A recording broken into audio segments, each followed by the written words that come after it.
다 함께 찬송가 510장 하나님의 진리 등대 찬양하시면서 하나님께 예배를 드리기 위한 우리의 마음을 준비하겠습니다.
다 함께 사도신경으로 신앙 고백하심으로 일요 저녁 예배를 하나님께 드리겠습니다.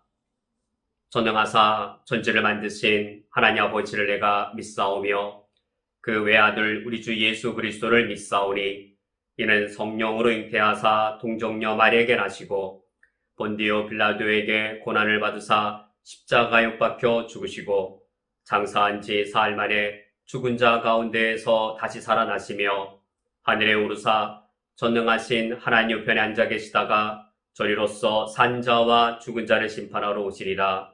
성령을 믿사오며 거룩한 공회와 성도가 서로 교통하는 것과 죄를 사하여 주시는 것과 몸이 다시 사는 것과 영원히 사는 것을 믿사옵나이다. 아멘. 하나님 아버지시여, 우리를 예수 그리스도의 구원의 은총으로 구원하여 주시어서 하나님을 섬기는 예배자로 삼아주신 것을 감사드립니다. 저희들이 흩어져서 삶 속에서 주를 예배하다가 이제 함께 모여 주님을 노래하며 주님을 경배하기 위하여 예배 자리에 함께 모여 싸우니 이 자리에 임하여 주옵소서. 주님을 향한 우리의 경배와 찬양을 홀로 영광받아 주시옵소서. 예수 그리스도의 이름으로 기도합니다. 아멘. 다 함께 찬양하겠습니다. 찬송가 321장 날 대속하신 예수께 함께 찬양하겠습니다.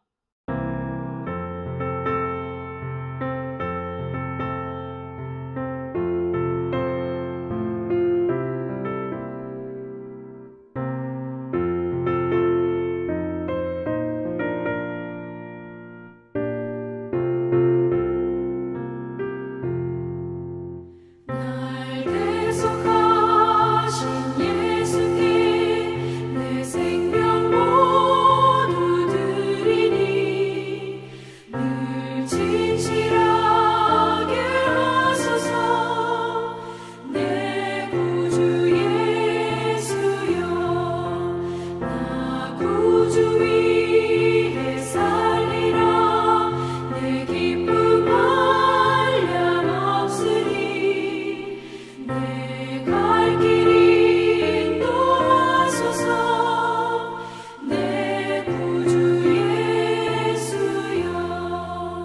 날 구원하신 예수를 일평생 의지하오니 날 영접하여 주소서.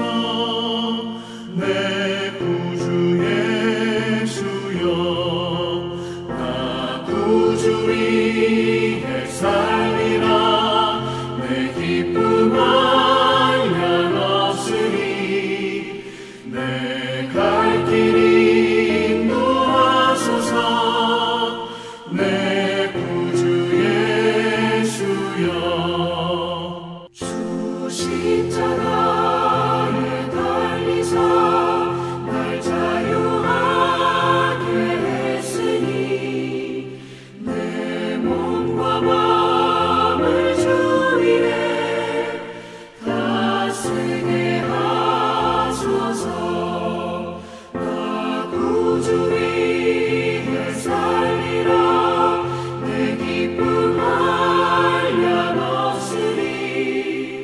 내 갈 길 인도하소서.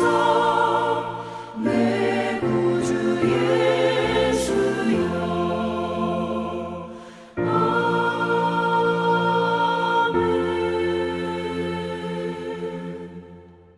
이제 우리가 마음을 합하여서 세 가지의 기도 제목으로 중보기도 하겠습니다. 첫 번째로 코로나의 조속한 해결을 위하여 기도를 부탁드립니다. 코로나의 백신과 치료제가 신속하게 개발되어서 코로나가 속히 종식될 수 있도록, 코로나의 백신과 치료제가 개발된 후에는 저개발 국가에도 공평하게 공급될 수 있도록, 쿠웨이트 국가가 코로나 방역 대책을 효과적으로 세울 수 있도록, 두 번째로 우리 교회의 교우들을 위하여 기도를 부탁드립니다. 쿠웨이트의 안정적인 거주와 입국을 위한 교우들의 비자 문제가 신속히 해결될 수 있도록, 믿음과 양심을 지키며 사업하시는 우리 교우들의 기업과 사업체를 우리 주님께서 지키어 주시도록, 코로나가 확산되는 가운데 우리 교우들의 건강과 안전을 지키어 주시도록, 세 번째로 우리 교회의 내년도를 위하여 기도를 부탁드립니다. 내년도 교회를 섬길 일꾼들을 세워 주시도록, 재정 사용을 비롯하여 우리 자신만을 지키려는 교회가 되지 않도록, 쿠웨이트의 이웃과 선교지를 섬기는 교회로 굳게 설 수 있도록 기도를 부탁드립니다. 이 시간 이 세 가지 기도 제목으로 우리가 합심하여 하나님께 기도하겠습니다.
하나님 아버지시여, 예수 그리스도의 은혜로 우리를 구원하여 주시어서 감사드립니다.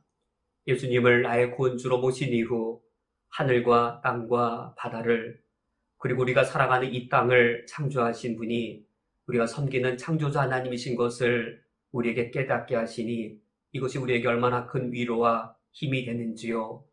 아무리 이 땅에 코로나의 어려움이 있다 할지라도, 코로나의 어려움으로 인하여 경제적으로 또 환경적으로 위태로운 문제들이 우리에게 닥친다 할지라도, 그런 어려움들이 우리 하나님의 크심과 창조주의 하나님의 능력보다 능하지 못하오니 우리가 주님을 바라며 주님을 의지하여 위로받을 수 있기에 주님께 감사드립니다. 무엇보다 우리에게 예수 그리스도의 자기 희생적인 사랑을 경험하게 하시고 알게 해주신 것을 감사드립니다. 이처럼 어려운 시기에 우리들이 나만을 지키려는 개인들이 되지 않게 하여 주시옵고, 쿠웨이트 한인연합교회 우리 교회 공동체도 우리 교회만을 지키려는 교회가 되지 않게 주옵소서. 자기 희생적으로 생명을 내어놓으심으로 우리에게 주님의 생명과 구원을 베풀어 주셨사오니, 그러한 구원을 누린 교회이오니, 그러한 자기 희생적인 사랑을 받은 우리 그리스도인들이오니, 코로나로 인하여 어려움을 겪을 때에 저희들이 받은 바 그대로, 저희들이 누린 바 그대로 자기 희생적인 사랑을 베풀 수 있도록 우리에게 합당한 믿음을 더해 주옵소서. 우리에게 재정이든 우리에게 그 무엇이든 우리의 피로치로 다 사용하지 않게 하여 주시옵고, 우리의 최소 피로치가 채워진 이후에는 쿠웨이트에 함께 살아가는 이웃들을 돌아보게 하시며, 특별히 선교지에서 위국함과 위험을 무릅쓰고 사역하시는 선교사님과 그 동역자들을, 또 요르단의 난민들을 저희들이 우리 자신보다 먼저 기억하게 하여 주옵소서. 그리하여 우리가 구원받은 그 믿음과 우리가 증거하는 그 복음이 우리의 믿음과 우리의 삶에서 일치되어질 수 있도록 우리를 연단시키시고 훈련하여 주시기를 원합니다. 우리가 내년도를 바라볼 때에 하나님을 바라보게 하시고 단순히 우리 교회의 안전을 바라보지 않게 하여 주옵소서. 우리가 내년도를 바라볼 때에 하나님의 나라를 바라보게 하여 주시옵고, 단순히 우리 교회의 안전과 성장을 바라보지 않게 하여 주시옵소서. 창조주 하나님을 믿으며 예수 그리스도를 믿으며 보혜사 되신 성령 하나님을 믿사오니, 그 성령 하나님의 보호하심에 의지하여 우리의 소망하는 바가 이 세상 사람들의 소망과 다르게 해 주옵소서. 하늘을 바라보니 하늘의 영원한 가치를 추구하는 저희들이 되게 하여 주시옵고, 그리하여 주님께서 우리를 보내신 땅 쿠웨이트에 서 있을 때에 이 땅에서의 빛과 소금으로 우리에게 맡기신 소임을 감당할 수 있게 해 주옵소서. 복음과 함께 고난을 받는 길을 외면하지 않게 하시고, 복음만 받으며 고난은 배척하는 저희들 되지 않게 해 주시어서, 복음을 받았으면 복음에 합당한 고난이 우리에게 요구되어질 때에 피하지 않게 하여 주시옵고, 담대히 서게 해 주시어서 우리로 인하여 영광된 예수 그리스도의 복음이 훼손되어지지 않게 하여 주옵소서. 이제 올 한 해가 다 끝나고 내년도 다 마쳤을 때에 우리를 통하여 하나님의 이름의 영광이, 주님의 선하심과 놀라운 권세가, 주님의 끊을 수 없는 사랑과 긍휼과 자비가 더욱더 드러날 수 있기를 원합니다.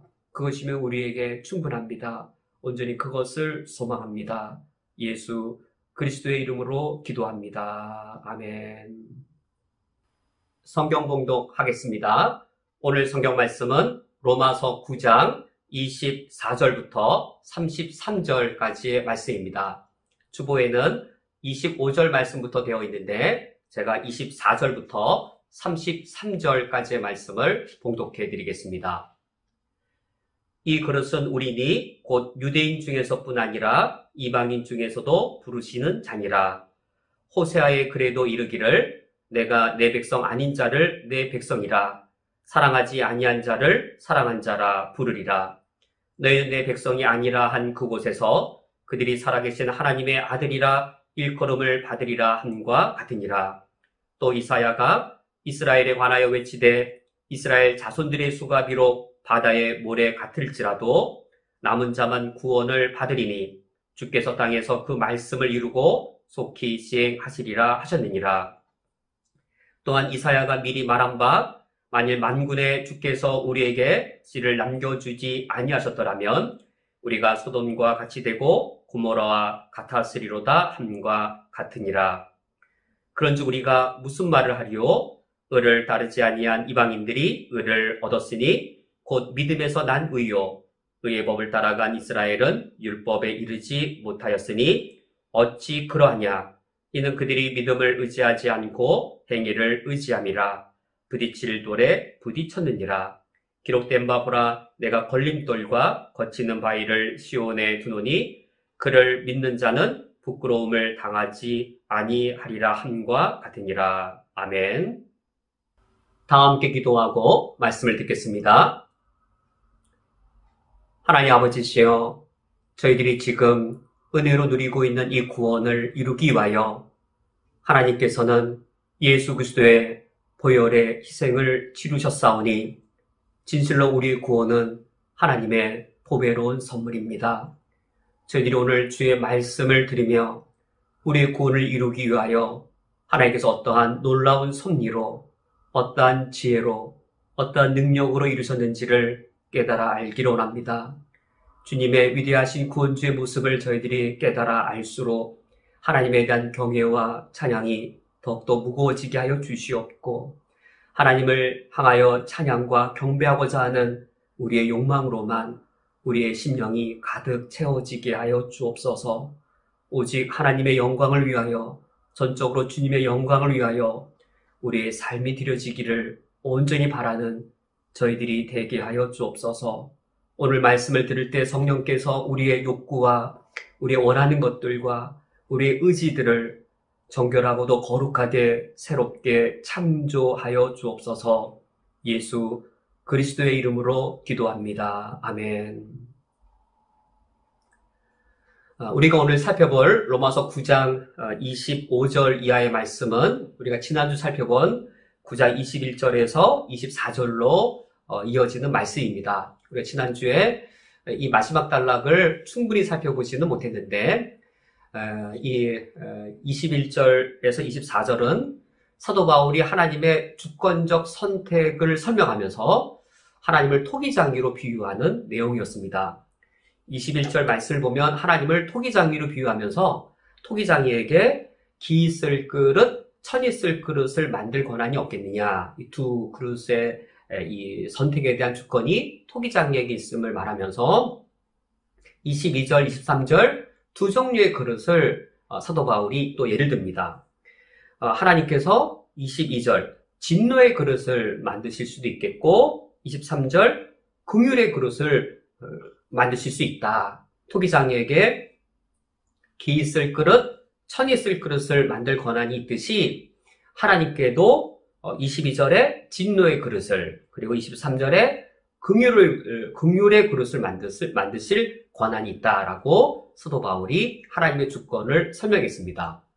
그 후에 24절 말씀, 그러니까 지난주 말씀에도 연결되고 오늘 말씀으로도 연결해주는 중간 역할하는 22절의 말씀이 이 그릇은으로 시작되었습니다. 그러니까 지난주 24절 말씀은 해석하지 못했는데, 이 그릇은 할 때 이 그릇은 23절의 긍휼의 그릇, 즉 하나님이 구원하기로 예정하신, 하나님이 구원하기로 선택하신 그 그릇을 말합니다.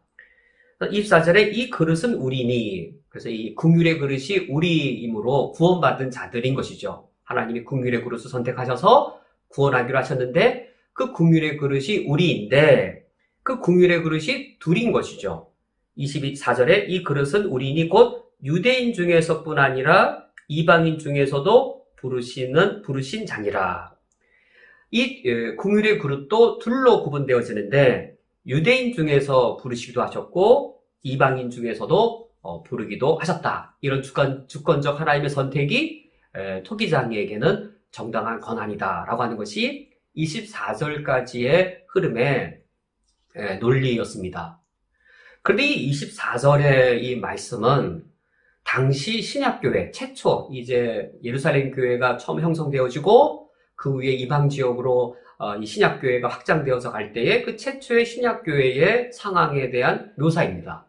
그 당시에 예루살렘 교회뿐만 아니라, 예루살렘 교회는 주로 다 유대인 그리스도인들이었겠지만 이방 지역에 있는 교회들, 에베소 교회든 골로새 교회든 또 지금 이 로마서를 받는 로마서 교회이든 이방 지역에 가서 교회를 보면 그 긍휼의 그릇에 해당되어진 구원받은 그리스도인, 거기에 유대인도 있었고 이방인도 있었습니다.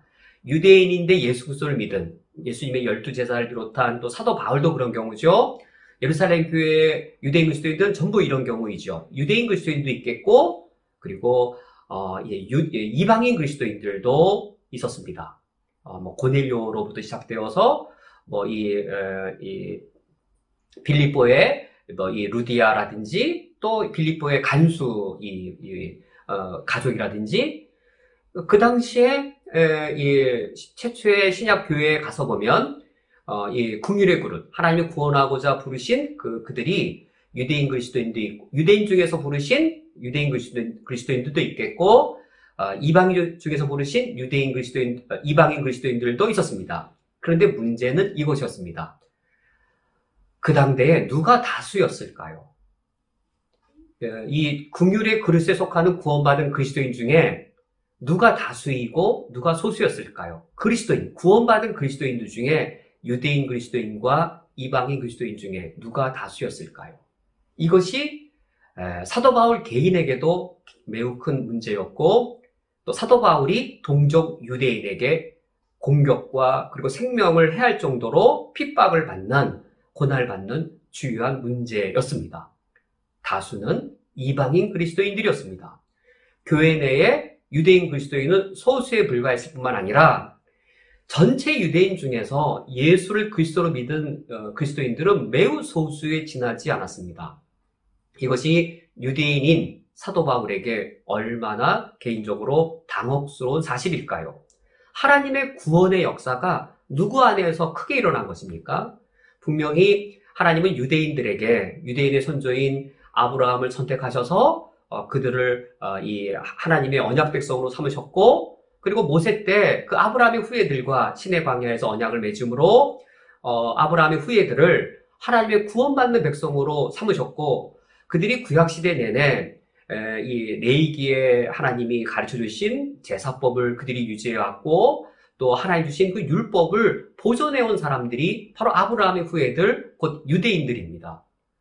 하나님의 그 언약 백성이었던 유대인들의 다수가 오히려 구원 밖에 있으며, 소수만을 24절 상반절 유대인 중에서 부르시되 소수만을 부르셨다는 사실, 24절 하반절 긍휼의 그릇 중에서 이방인들을 다수로 불렀다는 사실은 유대인이었던 사도 바울 개인에게 얼마나 당혹스러운 일이었을까요? 그리고 이 당혹스러운 일은 단순히 개인의 당혹스러움으로 그치는 것이 아니라 동족 유대인들, 유대교로부터 사도 바울을 돌로 치고 생명의 위협을 가하고 재판을 받게 하고, 그처럼 바울을 이 생명의 위협 당하도록 핍박당하게 하는 그러한 핍박의 요인이었습니다. 더욱이 바울은 단순한 복음을 전한 자가 아니라 이방인의 사도였습니다. 지금 최초의 신학교회에 다수의 이방인 그리스도인이어서 문제가 되는 상황에 그는 오히려 이방의 사도여서 이방 지역에 예수 그리스도의 복음을 증거하러 가고 이방인들에게 복음을 듣게 해서 그리스도인으로 만드는, 오히려 이방인이 다수가 된 것에 가장 주요한 어떤 책임, 원인, 그것이 바울 자신에게 있는 것이죠.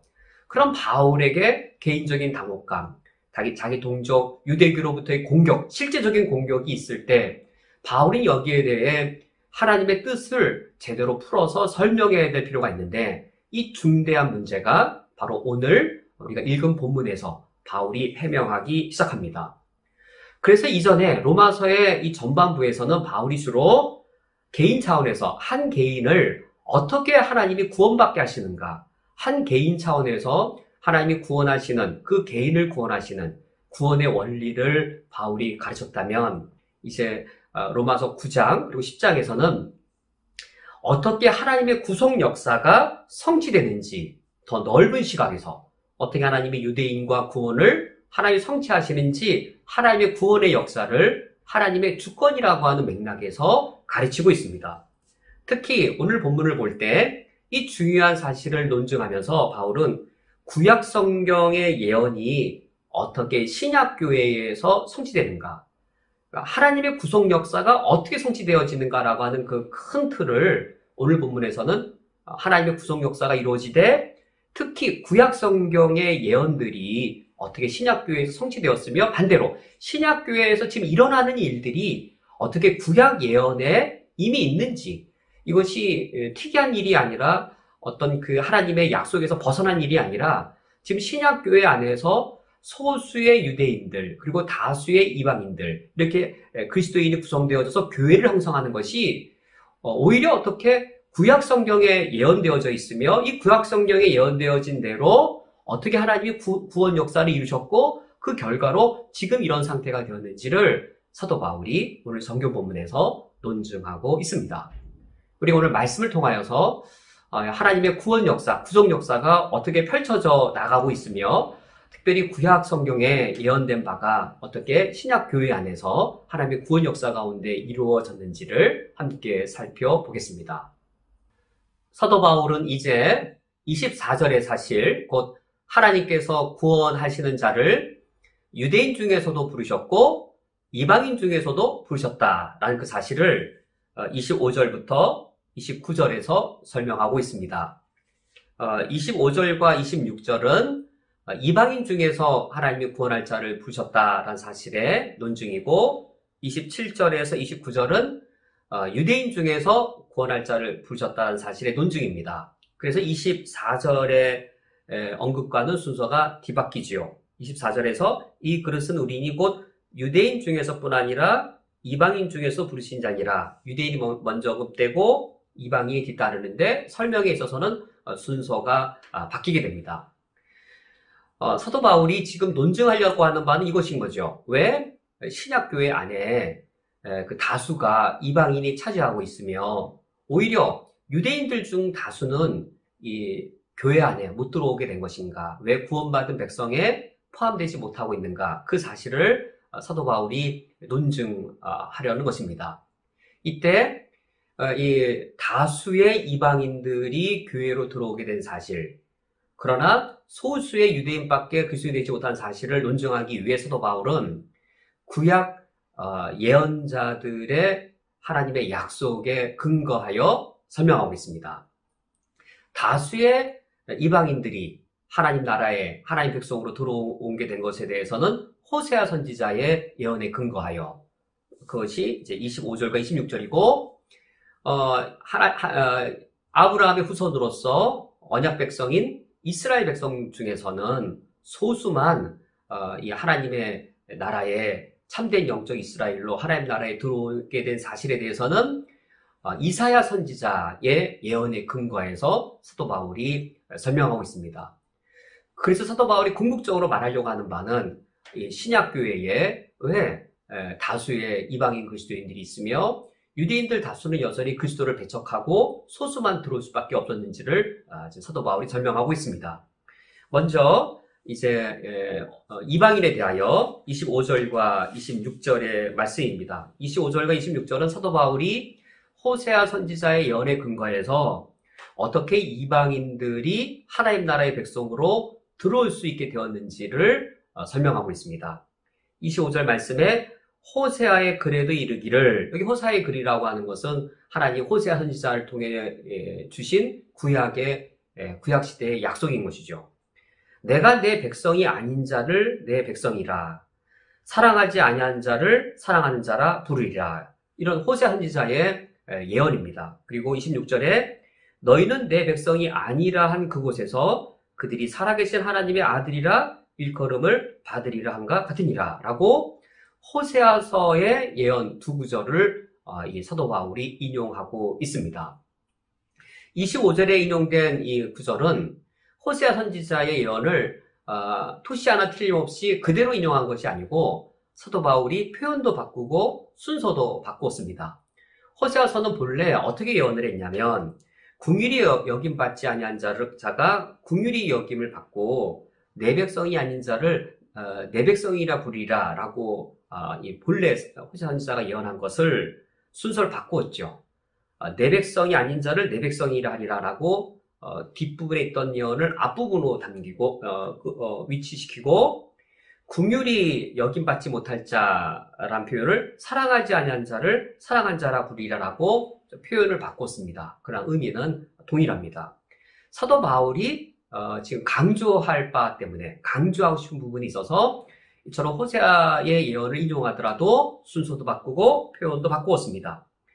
26절에 호세아 선지자 예언의 인용을 보면 너희는 내 백성이 아니란 그곳에서 란 이걸 보면 25절에서 인용한 것, 26절에서 인용한 것, 이방인을 지금 누구라고 지금 표현하고자 하는 것에 강조점이 있는지요. 왜 호세아 선지자의 예언의 순서를 바꾸어서 내 백성이 아닌 자, 이거를 더 앞세워서 먼저 세우고 26절 인용절에서도 내 백성이 아니라 한 곳, 이방인들에 대해 내 백성이 아닌 그것을 왜 표현하고 있는지요? 지금 바울의 목적이 무엇이냐면 하나님의 언약 백성 안에 신약 시대에는 어떻게 하나님 백성이 아닌 자들, 이방인이 들어올 수 있는지 그것을 설명하기 위한 것이었습니다. 하나님께서 이방인 중에서도 하나님 백성을 삼는 것, 이거 구약 예언에 없는 것이 아니고 오히려 하나님께서 호세 선지자를 통해 구약 시대에 이미 예언하신 바다라는 것을 지금 논증하려고 하는 부분입니다. 그리하여 사도 바울은 이제 사랑하지 아니한 자를 사랑한 자 부리리라라고 하는 것을 뒤로 미루고 이제 내 백성이 아닌 자를 내 백성이 하리라고 하는 것을 이제 앞당긴 것이죠. 제일 앞으로 위치시킨 것이죠. 그렇다면 여기 내 백성이 아닌 자가 누구일까요? 내 백성이 아닌 자란 유대인의 눈으로 볼 때 하나님의 언약 백성이 아닌 자들, 바로 이방인들입니다. 이방인들, 사도 바울이 지금 말하려고 한 바는 이거죠. 구약 성경을 보십시오. 호세 선지자의 예언을 보십시오. 그곳에 하나님의 언약 밖에 있었던 하나님 백성이 아닌 자를 하나님께서 내 백성이 아닌 자를 내 백성이라고 부르리라고 예언하지 않았습니까? 즉 그 사실인 겁니다. 지금 이것은 호세아 선지자의 그 배경으로 하고 있는 내용인데 호세아 선지자는 북이스라엘에서 사역을 했던 선지자였습니다. 어느 하나님께서 이 호세아 선지자에게 음탕한 여인 고멜을 너의 아내로 삼으라라고 명령하십니다. 너무 당황스러운 일인 것이죠. 호세아 선지자는 하나님의 명령에 순종해서 고멜을 아내로 삼고 지극정성으로 사랑했습니다. 그런데 이스라엘 백성들이 신랑인 여호와를 두고도 바알과 아세라를 더불어 섬겨서 영적 간음을 저질렀듯이 이 이스라엘의 범죄를 똑같이 호세아의 아내 음탕하고 음란한 고멜이 저질렀습니다. 하나님이 지금 이스라엘의 범죄를 통해서 이스라엘이 호세아의 아내 고멜의 범죄를 통해서 이스라엘이 여호와께 어떤 범죄를 저질렀는지를 지금 나타내 주시고 가르쳐 주시는 그 장면인 것이죠.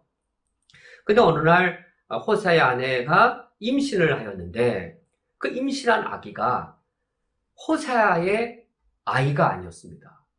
호세아의 아이가 아니었기 때문에 이 호세아에게 하나님이 그 아이의 이름을 이렇게 짓게 하시는 거죠. 내 백성이 아니라. 호세아의 아이가 아니기 때문에 내 아들이 아니고 내 자식이 아닌 것이죠. 그래서 내 백성이 아니라. 그래서 이제 암미가 내 백성입니다. 내 백성. 근데 히브리어의 이제 영어의 부정어, 노우나 낫에 해당되는 것이 로입니다. 암미 앞에 로자가 붙으면 아니다가 됩니다. 암미, 로 암미, 내 백성이 아니다. 암미가 암이 백성이고 미가 이제 이 나의입니다. 암미, 나의 백성, 로 암미, 내 백성이 아니다. 그래서 그와 같이 이름을 붙였습니다. 그런데 이 호세아의 아내가 또 다른 아이를 또 배웠는데 그 아이도 호세아의 아이가 아니었습니다. 이스라엘 백성들이 계속 영적 간음을 저질러서 바알을 섬기고 아세라를 섬기듯 계속 영적 간음을 저지르듯 이런 이스라엘 백성의 모습을 똑같이 호세아가 사랑하는 아내 고멜이 저질러서 또 아이를 낳았습니다. 그 아이를 봤을 때 호세아가 사랑할 마음이 있겠습니까? 그 아이에 대해 사랑할 마음이 조금이라도 느껴질 수 있을까요? 궁일이 여길 수 없기 때문에 루하마, 궁일이 여기를 받다 앞에 로자를 붙여서 로루하마, 궁율이 내가 여기지 않겠다. 궁율이 여김을 받지 못하겠다라고 이제 그 아이의 이름을 짓게 되었습니다. 그런데 하나님께서 어떤 계시를 주셨냐면 이 로암미에 대해서는 암미라고 부르고 로루하마에 대해서는 루하마라 부르리라. 그것이 사도 바울이 지금 인용하고 있는 로마서 9장 25절의 호세아의 예언입니다. 9장 25절에 호세아의 그래도 이르기를 내가 내 백성이 아닌 자 로암미를 내 백성이라 암미라 부를 것이고 사랑하지 아니한 자, 그러니까 궁일이 여김 받지 못할 자 로루하마를 사랑한 자, 궁일이 여김 받을 자 루하마라 부르리라. 사실 내 아이가 아닌 애를 정말 사랑할 수 있을까요? 근데 하나님께서 내 백성이 아닌 자를 내 백성이라 부르고 정말 내가 사랑할 수 없는 그 백성을 사랑할 백성으로 내가 부르리라라고 하나님이 호세아 선지자에게 예언했습니다. 이것이 과연 무엇을 뜻하는 것일까요? 지금 신약시대에 다수의 이방인들이 지금 하나님을 믿고 예수 그리스도를 믿어서 지금 언약 백성인 신약교회의 일원이 된 것은 이 유대인들이 유대교가 구약성경을 인정하죠.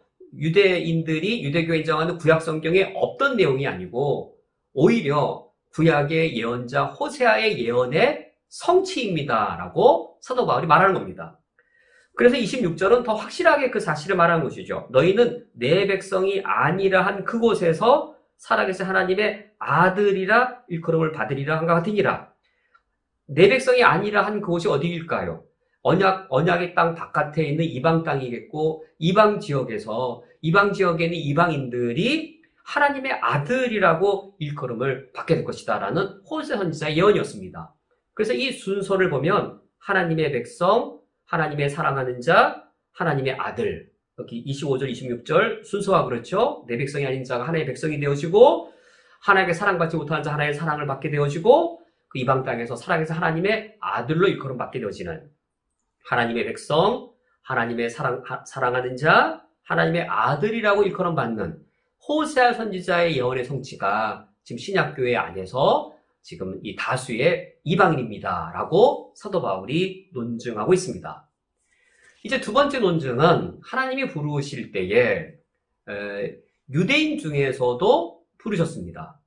근데 유대인 중에서 부르실 때에 아브라함의 후손 언약 백성인 이스라엘 백성 중 다수가 부름을 받은 것이 아니라 다수의 유대인들은 그리스도를 배척하였고 예수를 십자가에 못 박아 죽인 이후에도 지금도 계속 예수가 그리스도이신 그 복음을 계속 핍박하고 있는 중입니다. 다수의 유대인들은 여전히 예수 그리스도를 믿지 않고 있고 오히려 아주 소수의 유대인들만 그리스도인이 되었을 뿐입니다. 이것을 사도 바울이 이사야 선지자의 예언을 통하여서 지금 설명하고 있습니다. 27절 말씀에 또 이사야가 이스라엘에 관하여 외치되, 이것은 이제 이사야 선지자의 구약성경의 예언인 것이죠. 어떤 예언을 했느냐? 이스라엘 자손들의 수가 비록 바다의 모래같이 많을지라도, 그러니까 다수의 혈통적인 유대인들의 수입니다. 그럴지라도 남은 자만 구원을 받으리니. 지금 어떤 두 가지가 대조를 이루고 있습니까? 지금 사도 바울의 현실, 바다의 모래와 같은 다수의 유대인들이 그리스도를 배척하고 있습니다. 남은 자와 같은 소수의 유대인 그리스도인들, 그들만이 예수 그리스도를 믿고 있습니다. 다수와 소수의 대조입니다. 바다의 모래와 같은 다수, 남은 자와 같은 소수, 이 대조가 지금 신약교회의 상황에 그대로 일치되는 것이라고 사도 바울이 논증하고 있는 겁니다. 구약성경을 보십시오. 구약성경을 보시면 이사야 선지자의 예언이 나오는데 바다의 모래와 같이 그 많은 이스라엘 자손들 모두가 다 구원을 받는다라고 예언되어져 있습니까? 아닙니다. 이사야 선지자가 무엇이라고 예언을 했습니까? 바다의 모래와 같은 많은 다수의 이방인들이 있을지라도 남은 자만 구원을 받는다라고 예언하지 않았습니까? 그 남은 자만 구원받은 소수의 유대인들만 구원받아서 신약교회 안에 소수의 유대인들만 있는 것, 이것은 바로 구약성경에 대한 위반이 아니고 바로 구약성경의 이사야 선지자의 예언이 성취된 것입니다라고 바울이 지금 논증하고 있는 겁니다. 구약성경의 이사야 예언의 남은 자 사상을 인용해 와서 지금 신약교회의 이 상황의 성취임을 말하고 있는 것인데, 이 남은 자 사상에는 동시에 두 개념이 함께 있습니다. 어떤 자가 남았다는 것은 하나님이 심판하셔서 다수가 심판받고 소수만 남았다라는 것이어서, 이 남은 자 사상, 이사야서의 남은 자 사상에는 심판의 개념과 소망의 개념이 동시에 있습니다. 하나님의 심판에도 불구하고 하나님이 남겨주신 자가 있다라고 하는 것이어서 남은 자 사상에는 심판의 개념이 있는데, 지금 사도 바울이 이 남은 자 사상으로 말하고 있는 것이죠. 다수가 심판받았다는 사실은 이제 이후에 오늘 본문의 30절에서 33절, 여기서 다수가 심판받은 사실에 대해서는 사도 바울이 이후에 논증할 것이고, 여기 남은 자 사상, 소수의 남은 자는 소망인 것이죠. 심판과 소망 중에 이 남은 자 사상의 심판과 소망의 개념 중에 다수가 심판받는 것은 30절, 33절에 설명할 것이고, 이제 남은 자 사상, 이건 소망입니다. 하나님께서 심판 중에서도 모두를 심판하지 않으시고 이 나무의 구루터기가 남아있는 것처럼 남은 자 사상, 그것은 하나님의 소망이 남겨져 있는 것이죠. 사도 바울이 이 이사야의 남은 자 사상을 이끌어온 후 하나님의 소망으로 지금 삼고 있습니다. 그래서 29절도 사도 바울이 이사야 선지자의 예언을 인용한 것인데, 이 남은 자의 개념을 다른 표현으로, 다른 예언으로 인용해 오고 있습니다. 29절에 또한 이사야가 미리 말한 바, 만일 만군의 주께서 우리에게 씨를 남겨주지 아니하셨더라면 우리가 소돔과 같이 되고 고모라와 같이 되었으리로다 함과 같으니라. 씨 사상, 남은 자 사상과 씨 사상, 남은 자가 씨가 되어서 소망이 남겨져 있는 것이지요. 씨, 전체와 다수는 아닙니다. 씨앗에 불과합니다. 소수에 불과합니다. 그러나 그 소수의 씨앗이 참된 영적 이스라엘을 계승할 소망이 되는 것임을 말하고 있습니다. 그래서 지금 사도 바울이 지금 어떻게 구약 성경의 예언을 지금 이끌어서 사용하고 있는가? 우리가 참고적으로 구약 성경의 구약 예언자들의 성취가 산중적으로 성취되어지는데, 한번 그것을 전체적으로 보면 사도 바울이 어떤 부분을 어떤 지점에서 말하고 있는지 우리는 좀 파악이 더 용이합니다. 이사야나 호세아가 예언한 것이 역사적으로 그 당대의 현실에서 이루어졌습니다. 이게 첫 번째 차원입니다. 두 번째 차원은 구약 선지자의 예언은, 이 예언이 신약 시대의 신약 교회 안에서 이루어졌습니다. 사도 바울이 이것을 예언한 것이죠. 마지막으로 이 호세아의 이 예언과 이사야의 이 예언은 예수님이 재림하실 때 그때 완전하게 성취가 되어집니다. 지금 사도 바울의 이 성경 해석, 이 호세아와 이 이사야의 예언의 그 궁극적 성취는 예수님의 종말 때 이루어진 것이죠. 사도 바울이 지금 말하고 있는 것은 구약 성경의 이사야와 호세아 선지자의 이 예언을 보십시오. 이 예언은 하나님의 주권적 선택과 결정에 대한 겁니다. 토기장이로서 하나님이 우리 인류를 구원하시기 위해 하나님이 진행하신 것이었는데, 이것은 이 구약 성경의 선지자의 예언과 전혀 무관한 것이 아니고 오히려 하나님이 예언하신 바가 신약 교회 안에 성취된 것입니다. 그리하여 구약 시대에는 유대인과 이방인의 차별이 있었고 벽이 있었는데, 신약 교회에 한번 와 보십시오.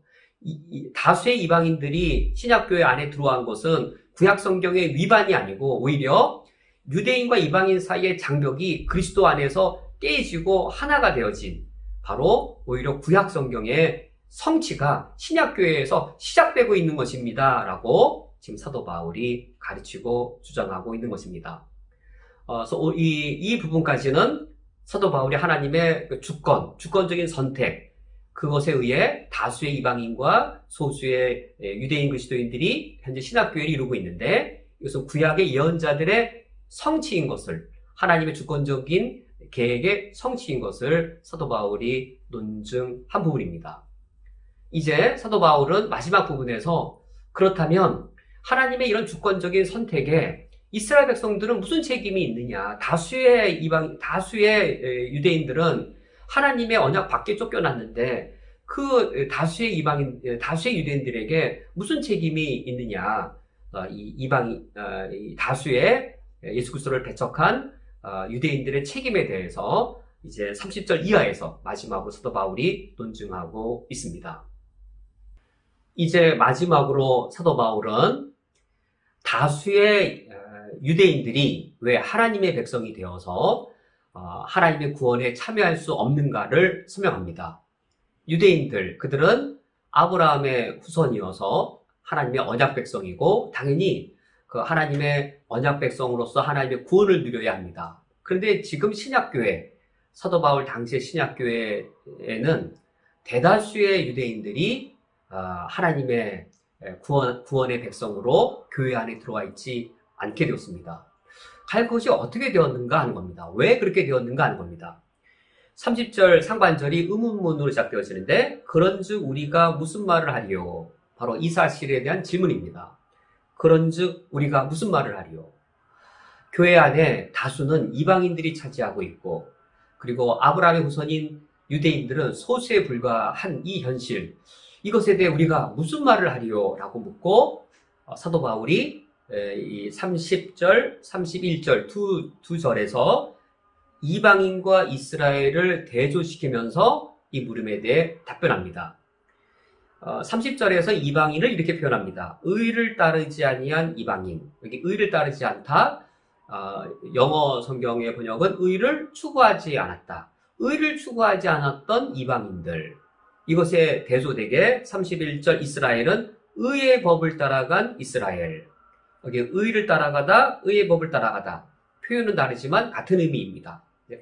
서로 대조시키기 위해서 서로 이제 같은 의미지만 서로 다른 표현을 쓴 것이죠. 이스라엘은 의를 추구해서 의의 법을 따라갔습니다. 이에 비해 이방인들은 의를 추구하지도 않았고 따라서 하나님의 의의 법을 따르지도 않았습니다. 그런데 결과가 역설적입니다. 30절에 이방인은 오히려 의를 얻었고 이스라엘은 오히려 율법에 이르지 못했습니다. 여기 30절 하반절에 의를 얻다, 31절에 율법에 이르다. 같은 말이죠. 의를 얻다, 율법에 이르지 못하다. 표현은 다르지만 같은 의미이고 같은 의미를 서로 대조시키기 위해 이제 다른 표현으로 이제 대조시키고 있습니다. 역설적입니다. 의를 추구했던 이스라엘이 역설적으로 의에 이르지 못했고 의를 따르지 않았던 이방인들이 역설적으로 의를 얻게 되었다라는 역설적인 그 결과에 이르게 됩니다. 이런 역설적인 이 대조를 통해서 사도 바울은 왜 대다수의 유대인들은 이 아브라함의 언약의 후손이고 모세 때 시내 광야에서 언약을 체결함으로 모세 율법도 갖고 있었고 성전 제사 지도도 갖고 있었던, 그래서 그들이 의의 법을 따랐던 그들인데 오히려 그들이 어떻게 율법과 성전을 갖고 있는 그들이 유대인들이 어떻게 율법에 이르지 의에 이르지 못하게 된 것인가? 반대로 유대인들 반대로 대다수의 이방인들이 현재 그리스도인으로 교회에 대다수를 차지하고 있는데 그들은 어떻게 의를 얻게 된 것인가? 라고 하면서 30절 하반절에 이방인 그리스도인이 얻게 된 의를 이렇게 설명해주고 있습니다. 곧 믿음에서 난 의요라고 말해주고 있습니다. 그렇다면 31절에 의의 율법을 따라간 이스라엘, 그들이 갖고 있는 의는 어떤 의였을까요? 어떤 의였기 때문에 율법에 이르지 못했을까요? 그들이 갖고 있던 의는 바리새인의 의요, 서기관의 의에 불과했습니다. 의의 법을 따라간 이스라엘 백성들, 의의 법을 인간의 능력과 인간의 양심으로, 인간의 노력으로 최선으로 그들이 의를 추구해서 그들이 성취한 의는 가장 완벽하게 성취해봐야 그것은 바리새인의 의, 서기관의 의에 불과했습니다. 즉 믿음에서 난 의가 아니라 바리새인의 행위에서 난 의, 서기관의 행위에서 난 의, 행위에서 난 의에 불과했습니다. 예수님께서 산상수훈에서 마태복음 5장에서 너희들이 바리새인의 의나 서기관의 의로는 하나님 나라에 들어갈 수 없도다 라고 말씀하시면서 바리새인의 의와 서기관의 의가 왜 하나님 나라에 들어갈 수 없으며 어떤 의여야 하나님 나라에 들어갈 수 있는지를 이렇게 말씀하십니다. 너희들이 살인하지 말라라는 율법을 들었느냐? 살인하지 말라는 계명은 마음속에 내면으로도 형제에 대해 이 악독한 마음, 살해하고자 하는 의도, 그의 인격을 죽이는 그런 마음조차 없는 것, 그것이 살인하지 않는 것이다. 너희들이 간음하지 말라는 율법을 들었느냐? 그것을 지키는 것이란 마음의 음욕도 품지 않는 것이 바로 이 간음하지 말라는 그 율법을 지키는 것이다라고 말씀하셔서 이 수준의 하나님의 의라면, 이런 수준의 하나님의 의라면 바리새인의 의도 죄악으로 드러나고 서기관의 의도 죄악으로 드러나는 것이죠. 거의 31절 말씀입니다. 의의 법을 따라간 이스라엘 대표적인 사람들이 서기관과 바리새인들인데 그들이 과연 율법에 이르렀는가? 과연 예수님의 산상수훈 해석처럼 살인하지 말라, 간음하지 말라라는 그 율법을 지켰는가? 아니죠.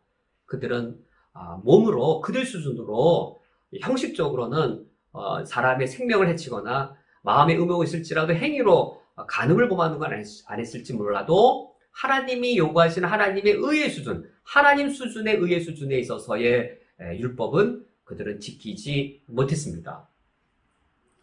그런데도 그들은 자신들이 의인이라고 생각했습니다.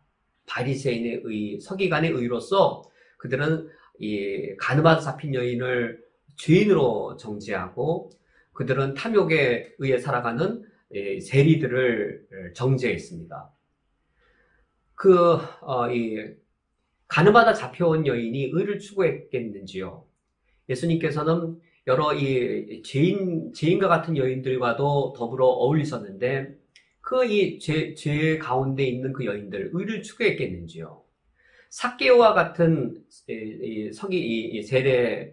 세리가 과연 의를 추구했겠는지요? 3절 하반절, 의를 따르지 아니한 삭개오가 오히려 의를 얻었으니 라고 말하면 말이 되죠. 간음하다 현장에 잡힌 그 의를 따르지 아니했던 그 간음하다 잡힌 그 여인이 의를 얻었으니 이게 오히려 말이 되는 것이죠. 예수님이 창녀와 세리와 죄인들과 더불어 어울리셨는데 예수님께서 식탁교제로 더불어 어울렸던 그 모든 사람들 30절 하반절에 해당되는 사람들입니다. 의를 따르지 않았던, 의를 추구하지 않았던 사람들인데 오히려 그들이 왜 의를 얻었냐면 삭개오가 자신이 죄인인 걸 알았습니다. 간음하다 현장에 잡힌 여인이 자신이 죽을 죄인이라는 사실을 인정했습니다. 그들은 자기 안에서 도무지 의라고 하는 것을 발견할 수 없었고 그리고 자신이 발견한 의는 예수 그리스도 안에 있는 것임을 알게 되었습니다. 그래서 예수 그리스도를 나의 구주로 영접한 것이지요. 그것이 3절 하반절 믿음에서 난 의입니다. 그러나 바리새인들은 자기가 의인이어서 내 안에 의가 있었고 서기관도 마찬가지로 내가 날 볼 때 내 안에 의가 있어서 자신이 의인이었으며 결코 자신이 죄인이 아닙니다. 자신은 결코 죽을 죄인이 아닙니다. 자신들은 언약의 백성이고 언약의 백성이므로 자신들은 이 율법의 준수에 근거해서 언약 백성답게 살았으므로 그들은 의인이라고 스스로 여기던 것입니다. 그래야 32절 말씀 어찌 그러하냐? 지금 30절과 31절 어떻게 이렇게 역설적인 결과가 일어날 수 있느냐? 이게 어찌 그러하냐가 그걸 묻는 것이죠. 32절에 어찌 그러하냐? 어떻게 그렇게 역설적인 결과가 일어날 수 있겠느냐? 32절에 이는 그들이 믿음을 의지하지 않고 행위를 의지함이라. 여기 믿음을 의지하지 않다의 목적어가 뭘까요? 예수 그리스도를 의지하지 않고입니다. 예수 그리스도를 믿는 그 믿음을 의지하지 않은 겁니다. 예수 그리스도를 의지하지 않고 대신에 서기관의 의, 바리새인의 의와 같은 자신의 행위를 의지함이라. 결국 예수 그리스도를 믿는다란 말은 무엇과 동의어냐면 내가 죄인인 걸 인정하는 겁니다. 내가 죄인인 걸 발견하고 내가 죄인인 걸 고백하면서 세례 요한이 요단강강에서 회개의 세례를 베풀 때 내가 죄인인 걸 인정하면서 회개의 세례를 받은 것처럼 예수님을 믿는다란 말은 자기의 죄를 회개하는 것이어서 회개와 믿음인 것이죠. 회개 없는 믿음은 없습니다. 믿으려면 회개를 해야만 바르게 믿는 겁니다. 내가 회개했다는 말은 내가 나를 죄인으로 인정하는 것인데 내가 나를 죄인으로 인정하지 않으면서 믿음이라고 하는 것은 예수님을 나의 구주로 인정하는 겁니다. 나를 죄인으로 인정하는 회개 없이 예수님을 나의 구주로 인정하는 믿음이 가능할까요? 가능하지 않습니다. 회개와 믿음은 분리되지 않습니다. 나 자신을 죄인으로 인정하는 회개와 예수님을 바로 그러한 죄인이 나의 구주로 인정하는 믿음은 동시적이고 같은 것인 것이죠. 그래서 교리적으로 회심이라고 말할 때, 회심으로 말할 때 회심을 두 가지로 나눕니다. 회심이라고 말할 때 회개라고 하는 측면과 믿음이라는 측면 두 가지를 합쳐서 교리적으로 회심이라고 말합니다. 회개 없는 믿음, 회심이 아닙니다. 회심이라고 하는 것은 회개와 믿음 둘이 동시적으로 하나로 결합되어져 있는데 이때 회개하고 믿을 때 회심이 일어나는 것이죠. 중생 역사가 일어나는 것이죠. 이때 나를 죄인으로 인정하는 건 누가 인정했냐면 의를 추구하지 아니했던 이방인들이었습니다. 이때의 의란 무엇인가? 30절, 31절에 계속 반복되어지는 의, 그리고 로마서 이미 1장 16절 이미 등장했던 그 의, 로마서 3장 21절에 등장했던 그 의, 이 의란 하나님 아버지 앞에 당당하게 설 수 있는 권리, 그게 의입니다. 죄인이 거룩하신 하나님 아버지 앞에 결코 당당하게 설 수 없습니다. 우리가 무슨 권리로 하나님 앞에 당당하게 설 수 있는 의를 얻었는가? 곧 믿음에서 난 의라. 내 죄를 십자가에 사하기 위해 돌아가신 예수 그리스도의 십자가 그것이 나의 죄를 속죄했기 때문에 하나님 아버지 앞에 당당하게 설 수 있는 권리인 의를 얻게 한 겁니다. 오히려 의를 추구하지 아니했던 이방인들이 의를 추구하지 않아서 하나님 설 수 있는 것이 아니라 자신의 죄인됨을 그들이 기꺼이 받아들였기 때문에 주여 나는 죽을 죄인으로서이다라고 말했기 때문에 가능했던 것이죠. 그리하여 32절 하반절 부딪힐 돌에 부딪혔느니라. 이 부딪힐 돌이 무엇일까요? 자신의 죄인됨을 인정하지 않고 내가 의인인 것을 주장하던 유대인들에게 무엇이 부딪히는 돌이 되었을까요? 사도 바울이 그 사실을 고린도전서에서 말하고 있습니다. 무엇이 하나님의 지혜이며 무엇이 하나님의 능력이냐? 우리를 구원하는 하나님의 능력은 십자가에 못 박힌 예수 그리스도라. 십자가에 못 박힌 예수 그리스도를 우리가 증거하니 헬라인에게는 걸림돌이요 유대인들에게는 어리석은 것이라. 십자가에 못 박힌 예수 그리스도가 걸림돌이 되었습니다. 자신의 의를 주장하는 유대인들에게 넘어지는 돌이 되었습니다. 왜 유대인들 다수가 왜 하나님의 백성이 되지 못하며 구원에 이르지 못했는가? 33절 기록된 바 보라 내가 걸림돌과 거치는 바위를 시온에 두노니 그를 믿는 자는 부끄러움을 당하지 아니하리라 한 것 같으니라. 사도 바울은 다시 구약 성경을 인용하면서 여기 이 33절의 구약 성경의 말씀에 따르면 시온에 하나님이 두신 그 돌이 있는데 시온산의 돌, 유대인들은 이 시온산에 있는 돌을 메시아로 해석했습니다. 하나님께서 시온산에 두신 그 돌, 그 돌이 바로 메시아인데 이 시온산에 둔 그 돌이 신약시대에 하나님의 새로운 백성을 세우는 기초, 곧 교회의 반석이 될 겁니다. 시온산에 둔 그 돌, 그 메시아의 상징이고 이 돌을 기초로 하여서 하나님께서는 이 신약시대에 새로운 하나님의 교회를 세우실 터인데 이방인들이 이 예수 그리스도를 믿음으로 오히려 다수가 그 이 돌 위에, 시온에 있는 이 돌 위에, 예수 그리스도 위에 교회가 세워지고 그 교회의 다수로서 이방인들이 하나님의 백성이 되어서 참여한 것에 비해 그 십자가에 못 박힌 예수 그리스도 그 시온의 돌이 다수의 유대인들에게는 걸림돌이 되었으므로 예수를 메시아로 믿는 것이 아니라 예수를 십자가에 못 박아 죽임으로 예수 그리스도를 거절하고 배척함으로 대다수의 이 유대인들이 하나님의 백성이 되지 못했다라고 사도 바울이 지금 논증하고 있는 겁니다. 그러나 소수의 유대인들은 예수 그리스도를 받아들였습니다. 예수 그리스도를 믿었습니다. 그 소수의 유대인들은 바로 이 예수 그리스도를 믿는 믿음에 의해 신약시대의 하나님의 나라인 교회의 일원이 되어질 수 있었습니다. 이 유대인들, 비록 소수이지만 그들은 남은 자이고 그들은 씨앗이 되어서 이제 하나님 나라가 확장되어져 갈 때 씨앗의 역할들을 하게 될 것입니다. 오늘 말씀을 맺도록 하겠습니다. 사도 바울은 로마서 9장에서 하나님의 이 주권적인 선택에 대하여 논증을 했습니다. 그리고 오늘이 그 마지막 부분입니다. 하나님의 주권적 선택의 역사라면 어떻게 다수의 유대인들이 예수 그리스도를 믿지 않게 되었는가? 만약 그렇다면 그것이 하나님께 책임이 있는 게 아닌가라는 것에 대해 사도 바울은 하나님의 구원의 섭리가 이 다수의 유대인들이 믿겠다는 것이 아니라 이사야에 따르면 남은 자, 씨앗이 예수 그리스도를 믿게 될 것이며 호세아의 예언에 의하면 하나님 백성 아닌 자들이 하나님 백성으로 돌아갈 것이라고 구약 성경의 예언의 성취를 통해 해명을 하였습니다.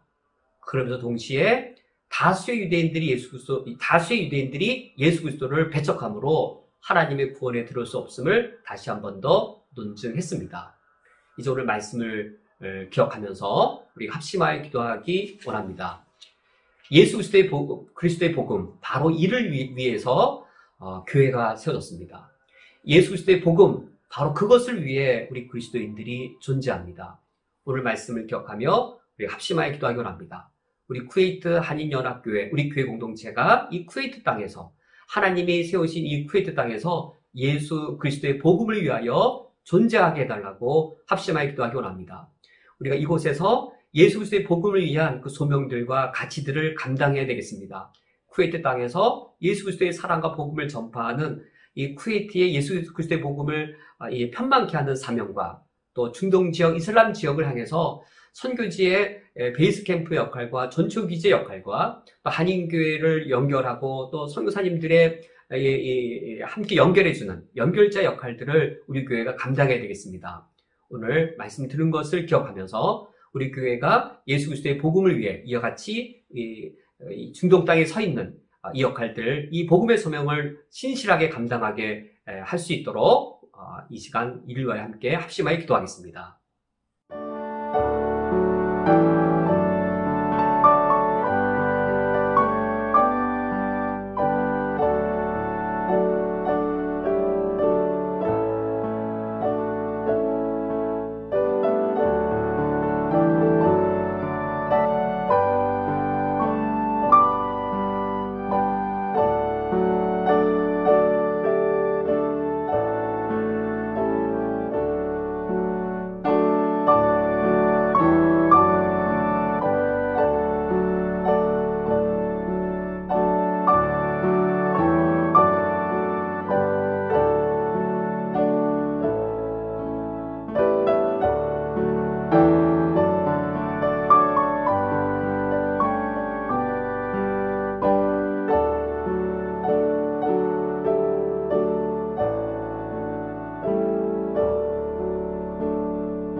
하나님 아버지시여, 저희들은 지금 주님께서 우리를 보내신 땅 쿠웨이트에 서 있습니다.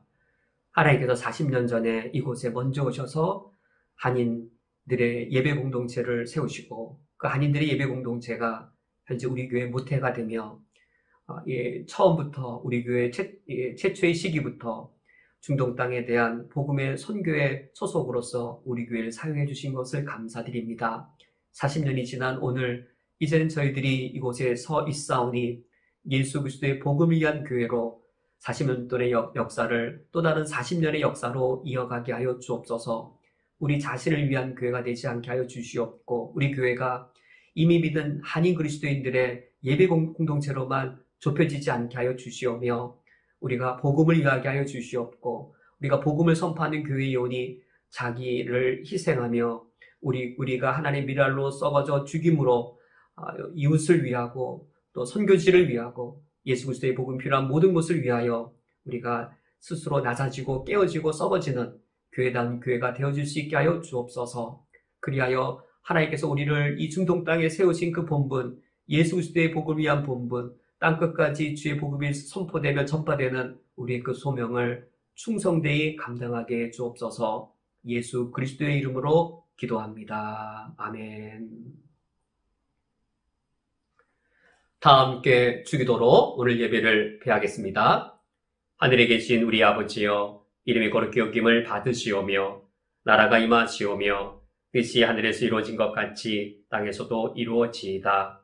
오늘 우리에게 농한 양식을 주시옵고 우리가 우리에게 죄 지은 자를 사하여 준 것 같이 우리 죄를 사하여 주시옵고 우리를 시험에 들게 하지 마시옵고 다만 악에서 구하시옵소서. 나라와 권세와 영광이 아버지께 영원히 있사옵나이다. 아멘.